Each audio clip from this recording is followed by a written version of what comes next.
Hi, I'm Pastor Michael Schmidt, and today church bells are ringing for the commemoration of Philemon and Onesimus. Hear the word of the Lord from Philemon, verses 8 to 16. Accordingly, though I am bold enough in Christ to command you to do what is required, yet for love's sake I prefer to appeal to you. I, Paul, an old man and now a prisoner also for Christ Jesus. I appeal to you for my child Onesimus, whose father I became in my imprisonment. Formerly he was useless to you, but now he is indeed useful to you and to me. I am sending him back to you, sending my very heart. I would have been glad to keep him with me in order that he might serve me on your behalf during my imprisonment for the gospel. But I preferred to do nothing without your consent, in order that your goodness might not be by compulsion, but of your own accord. For this perhaps is why he was parted from you for a while, that you might have him back forever, no longer as a slave, but more than a slave, as a beloved brother, especially to me, but how much more to you, both in the flesh and in the Lord. This is the word of the Lord. Thanks be to God. The relationship between Philemon and Onesimus is not a complicated one. Philemon is the master, Onesimus is the slave. Onesimus does what Philemon tells him to do. But that relationship has been broken. Onesimus has broken the trust of Philemon. He has apparently stolen something. He's run away. He probably sold what he stole and has made his way to Rome. That's a tough relationship to fix. Employers do not hire back employees that steal from them. Friends don't trust those who betray them. But it's by the grace of God that Onesimus meets Paul in Rome, where Paul has been in prison for preaching the gospel.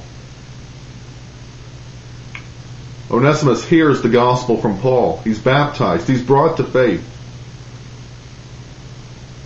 And that relationship between Philemon and Onesimus has changed. They're now brothers in Christ. They're fellow believers.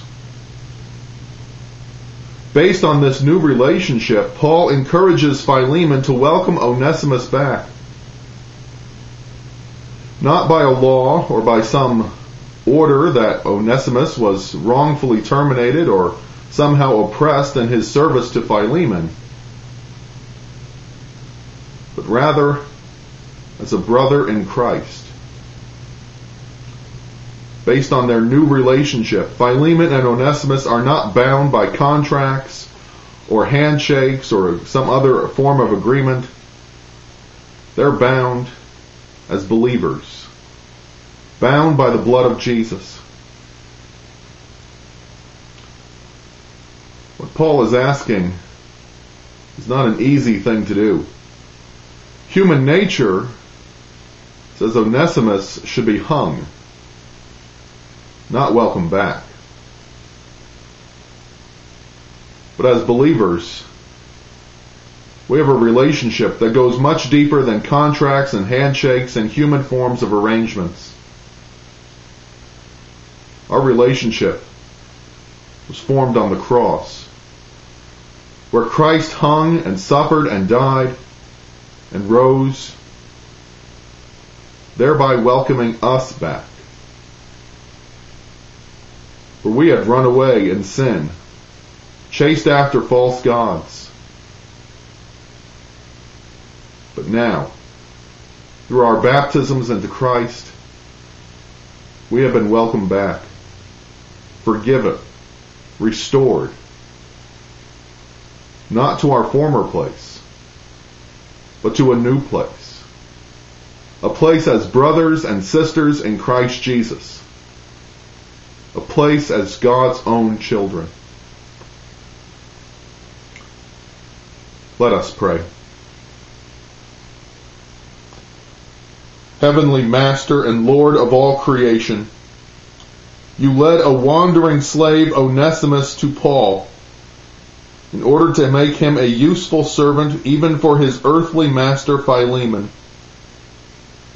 Deliver your people from under their slave master the devil, to become useful servants of Christ Jesus, your Son and our Lord, who lives and reigns with you and the Holy Spirit, one God, now and forever. Amen. Let us bless the Lord. Thanks be to God.